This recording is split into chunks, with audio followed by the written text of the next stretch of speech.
Hey everyone, so as of me making this video, XDefiant has officially sunsetted. It's officially gone, server shut down and everything. The only gameplay available now is whatever everyone happened to record before the shutdown, which is what you're seeing now.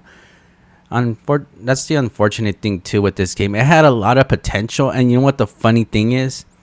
Ever since the game shut down, there's been an influx of people just showing up out of nowhere, people writing articles now saying how XDefiant, the Call of Duty killer, has died. And it's like we've been through this so many times where even Mark Rubin himself didn't even call it the Call of Duty killer. The people specifically calling it that were the ones that basically were desperate for clicks and views and thought if they slapped on a title like that, it would draw in more attention. But it only drew the people that were so hyper focused on defending their favorite franchise that to this day is just feeding them overpriced bundles and AI slop. And, you know, that's pretty much all that's left of the Call of Duty franchise these days. XDefiant had potential, but unfortunately, they just did not have any backing from Ubisoft, which was, for one, a messed up thing because here they are dumping money into Skull and Bones, making a rebrand of Rainbow Six Siege, which they came out with something called Rainbow Six Siege X, and they came out with like a... Basically, they try to rebrand it as if it was like some big new mode, but it's legit just the base mode, but you can now play as any operative and you can spawn multiple times. Same game as play as usual aside from that, so nothing about it seemed even remotely interesting. And then here was XDefiant, the one time they actually did have something unique. And you know, it wasn't just the fact that it was unique. What made it more unique was the fact that the devs were really dedicated, very listening to the community and everything that was making this game stand out more, because they could have just been one of those people where they just made like this game and they only listened to certain people. They would neglect feedback and everything and just did their own thing. Had they done that, XDefiant wouldn't have had such an impact that it normally would. It instead basically just... It was the community part of it that it felt like, you know, the players would play, give feedback, the devs would listen to that feedback. It was basically the game was community driven, which is something that we haven't even said in a while. All that was missing from XDefiant was no more disbanding lobbies. Had they done that, I think that alone would have been something as simple as that would have been such a huge game changer for the FPS scene. Unfortunately, they were also, like I said, they were just stacked. The cards were just stacked against them. No advertisement whatsoever, like no backing from Ubisoft, where they just basically just said, yeah, use our properties, but we're not going to have anything to do with this.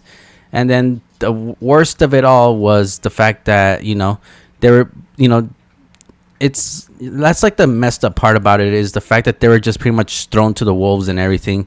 But Ubisoft still expected like millions of dollars. Basically, the SpongeBob effect with Nickelodeon these days, where if a new show comes out and it doesn't become an instant hit, then realistically, you know, they're just going to cancel it and then just move on to what it is popular, which in Ubisoft's case is just Rainbow Six Siege, The Division, which for some reason they came out with a Brooklyn DLC. Like, honestly, it just seems like they're just playing it safe now, when this was the one time they should have taken a big risk. And it's something that to this day I'm just going to say multiple times, because like I said, there was so much that was going to be happening with season 3 of XDefiant that would have made it big. And the biggest part of it all was the fact that, you know, at the time, I mean, a month prior to it at least, Call of Duty Black Ops 6 was finally dying. People were nervous because it was like around season 2 we started getting all these teaser trailers and all that for Black Ops 6. But then, you know, a month, like, the game was popular when it first came out, you know, as expected. It's a new Call of Duty release. But then within December, the cracks started showing, and by January, that's when we started getting to the point. And now, yeah, Call of Duty just basically is like an overpriced version of Fortnite, where they're just throwing bundles in, all while manipulating your experience, and it's just not a fun game in general. So, like, they've had so many free weekends. I did one free weekend and immediately erased the game after like a few matches, because basically my skill-based matchmaking is just putting me with people that either refuse to move or are just going to be bunny hopping all over the place.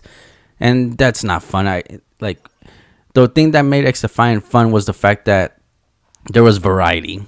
There was always variety. Yes, I was a good player. Yes, I could easily adapt to basically people sweating their asses off at me. But sooner or later, there is times where I just want to goof around, just basically play a game. I don't care if we win or lose, but when people are playing like as if money's on the line, that kills the fun of the game. And eventually, when it happens, and it's not that if it was happening rarely, like maybe I got one good match and then whatever, but it was the fact that with Call of Duty, my skill-based matchmaking is just way too high that it was just a consistent thing where it honestly just felt like I was playing ranked, and basically no matter what match I queued up for, the game would just immediately throw me into a quote-unquote ranked match, which after a while it does burn you out when you can't really test any new weapons. You can't really goof around. Hell, you can't even socialize because nobody even talks, because people these days, I don't know what's the deal. Maybe it's the fact that people just got used to the whole anonymity thing, but it just seems like people just love to just throw slurs around, just be rude, and it gets to the point where I'm just playing a game just to play it at this point. I don't really bother socializing anymore, because what's the point? I mean, some dude's just gonna say something that he thinks is funny, but it just basically gets on people's nerves. And now for this part of the video, I'm going to go ahead and read something that Mark Rubin basically posted a day after the shutdown for XDefiant. It's a long read, and I could slap on the screenshot for you to read it, but I'm just going to read it, enjoy the gameplay while I'm reading this. But okay, let's start. He starts with saying, "It's a sad day for fans of XDefiant and for all of the passionate devs that worked so hard on this game. I want to thank everyone who played it and everyone who promoted it. Whether you were a big content creator or just a fan, every voice mattered. In fact, I would say something remarkable happened with this game in that although we had very little marketing, we still had the fastest acquisition of players in the first few weeks for a Ubisoft title, just from you guys all talking about and promoting the game.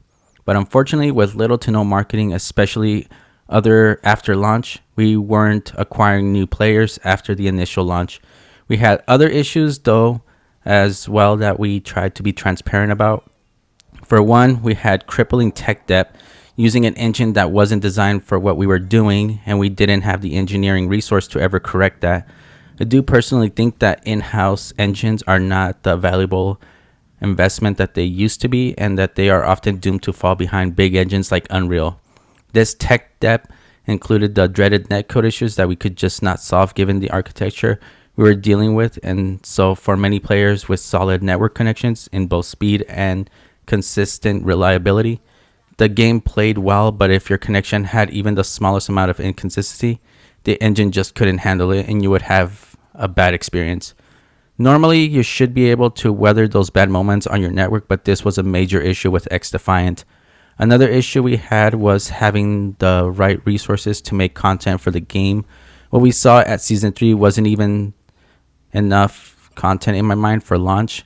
There were some really cool features coming later in Season 4 or even 5 that would have completed the game in a way that I felt it should have been for launch. I can say everyone's, devs, HQ leadership, etc., heart was in the right place, but we just didn't have the gas to go the distance for a free-to-play game. So again, I really want to praise and salute all of the devs that worked on XDefiant. The cards were heavily stacked against you, but you managed to produce a really fun and terrific game, and I like to call it out every time I talk about it, but I think our maps were some of the best maps ever made for an arcade shooter, so congrats to everyone for what they accomplished. I also think that we made a decent impact in the space. We saw a lot of reactions from other games to what we were doing, and that to me speaks volumes. I'm really sorry we couldn't quite deliver and maintain this game for a longer time. In case everyone doesn't know, the team behind XDefiant was all let go at the end of last year, and I know many people have moved on to other studios, which is great, and I hope that for all of those still looking that they find something quickly. As for me, I've decided to leave the industry and spend more time with my family, so unfortunately you won't be hearing about me making another game. I do care passionately about the shooter space and hope that someone else can pick up the flag that I was trying to carry and make games again that care about the players. Treat them with respect and listen to what they have to say. Thank you again, everyone who had so much passion for XDefiant. Yeah, so that was a lot to read, but yeah, the gist of it is as of last year, towards the end, basically towards the end of December, yeah, they did let go of some people. And I remember this because some of them were. If you saw the last match in this video when I was playing on the Enchanted Forest, I did get a chance to talk to one of the art developers that actually made that game, that made that level, and it was just unreal in a sense because a lot of people are always like, whenever a game does bad or something, they attack the devs as a whole, when it's usually like the like publishers and all that make the stupid decisions. But when you take the time and actually talk to the people that made the game, a lot of times they just sound like regular people with talent, and that's what it came off as. Is these were people that tried their best, despite the crappy situation they were put in. They did their best, but unfortunately Ubisoft was going down under, and they had decided to take XDefiant down with them. I guess all that just to still be acquired by Tencent and whatnot, and it honestly just wasn't. It's a messed up situation that they put so much work into what was given and everything. And honestly, I think to this day, the monetizations in the game is what messed it up. And it's something that fell in deaf ears. And I know it was something that was never going to happen because, well, when the game was releasing and they released all their maps, all the, everything that they've ever worked on, one thing I saw was, future shop items that were eventually going to be coming. And what I basically said for monetization was, because these characters, like the cleaners and all that, they're references to a game, right? But they're just like OC characters in a sense. So in a way, it doesn't matter how flashy the bundle is or whatever, and given Ubisoft's reputation, they should have started off short. They should have started off cheaper to entice people to buy these characters. So in a sense, something like simple like a redesign shouldn't have been like 800, 1000 X coins. It should have been like 200-300. A purple rarity for 500. And then the legendary skins that actually like change up the tone, that were really like, basically, even if it was a bundle with everything, it should have still just been at the very least 1000 X coins. So $10. So basically, it would give the option of someone buying a bundle, and then if they wanted to buy the battle pass, it kind of like, because that's the thing, is every time people will talk about the item shop or whatever, they always justify it as, oh, I could buy this bundle, or I can just buy the battle pass and I'll get more content. But I'm pretty sure if most of the bundles or the more flashier bundles were the same price as a battle pass, it would entice people to basically, actually spend money. And one of the things I did come up with an idea that would entice people to spend above was using actual characters from the franchise. So, for example, I did this with Far Cry and all that. So, say these bundles would still be $20, and they would still basically, you would be paying 1000 extra X coins for this character specific person, while the remaining 10 would be like little bundle items for like the, for that specific faction or something. So what I mean by this is what's it called, Pegamin Voss from Far Cry. Basically, the bundle would be 2000, but you're paying an extra 1000 for Voss or Pegamin for himself, and the remaining 1000 is just a little mini bundle that comes for like that specific character. Same thing like Echelon, you get to play as Sam Fisher, old version, young version, or whatever, all while still having stickers and stuff like that for like basically a universal skin bundle thing for the Echelon people. So the remaining 1000 would be a skin that's usable for all three of those characters in the Echelon, with stickers, weapon bundles, and weapon skins and all that. And then the extra 1000 from that 2000 is a very high class skin of Sam Fisher, basically. So because like I said, if it was just Sam Fisher's XDefiant and they were limited, then that'd be something else. But it's the fact they ditched the Sam Fisher thing to use Ubisoft properties, but they didn't even use them. They used them mostly in the levels and the references of the characters. So, the cleaners are from The Division. The Libertards are from Far Cry. But they didn't push harder into it to basically monetize it by basically giving us characters that actually reference it. Because who knows if people would have actually bought a bundle of, being able to play as Jason from Far Cry 3 or the original guy from Far Cry 1. And again, it was all this and the budgeting problem too, with lack of advertisement. Like, the more I think about it, this game was just doomed to fail. And it's funny that the people that are trash talking the game, saying, oh yeah, this game was supposed to be the COD killer, but it died because it sucks or something. I just want to always ask that question, that if Call of Duty eventually fell off and they didn't have their advertising budget, how many people would actually play it? They basically have billions, trillions of dollars, so they can basically, most of their money goes into advertising the game. But after a while, when the game doesn't do well, it dies down, and then basically by the end of next year, by June, July, they're already it's the yearly release thing, and it's getting burning out because they're doing it so frequently now that if a franchise, basically if one entry fails, they just move on to the next one. If that one fails, they move on to the next one, and it gets tiring. And even if it's on Game Pass, it's still not enough to justify ever actually buying the game itself. But yeah, I could go into like a whole journal depth with this thing and just go in depth as to why XDefiant failed, but it's just a simple, Ubisoft screwed them over. They from the beginning, they were basically working with the Division engine, a third person engine basically, and trying to shift it into a first person.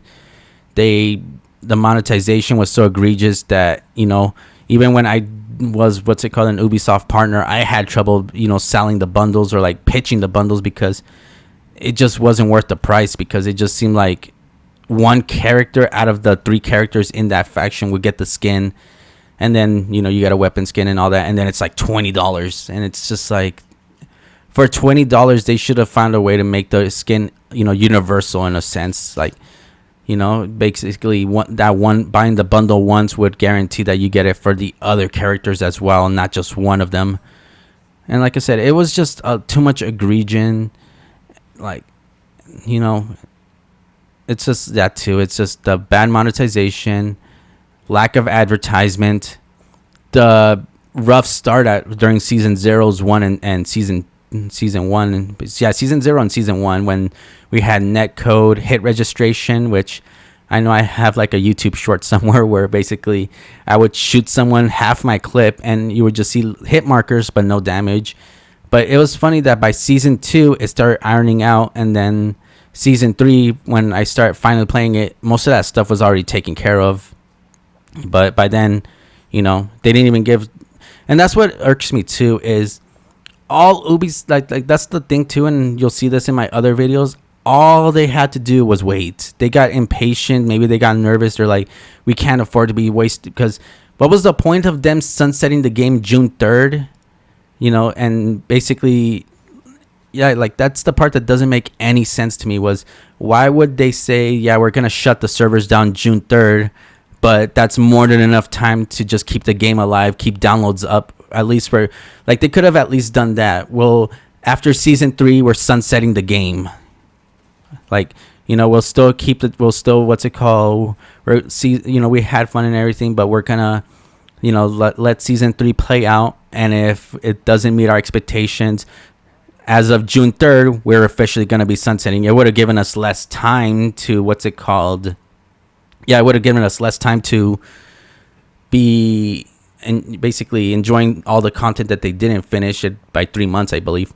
But that would have given it plenty of time, because by basically a month into season 3, it would have started picking up when people were getting sick of it. By March, it would have been horrible. Ubisoft would have just been like, okay,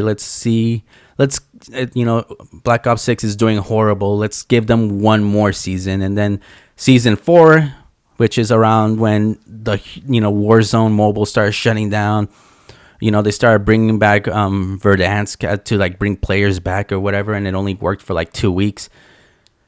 Like I said, they were handed a golden ticket, and they just shredded it up and just said, you know what? No, we're going to play the safe route, and we're just going to keep relying on Assassin's Creed Rainbow Six Siege. And you know what irks me too?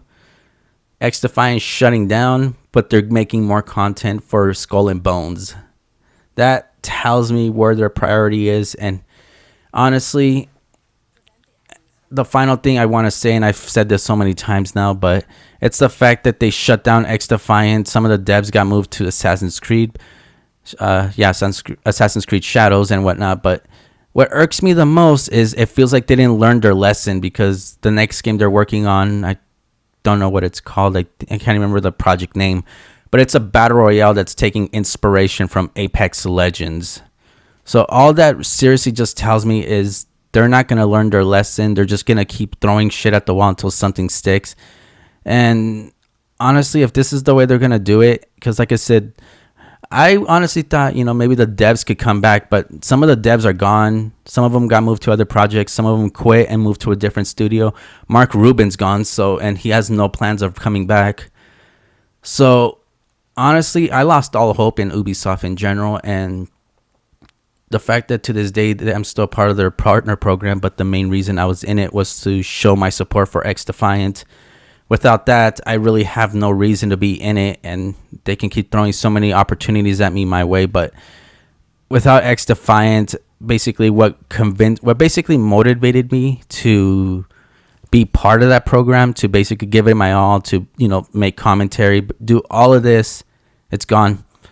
Same way the devs probably felt demotivated after basically working so hard with, given what was against them and everything, and then being let go like it's nothing.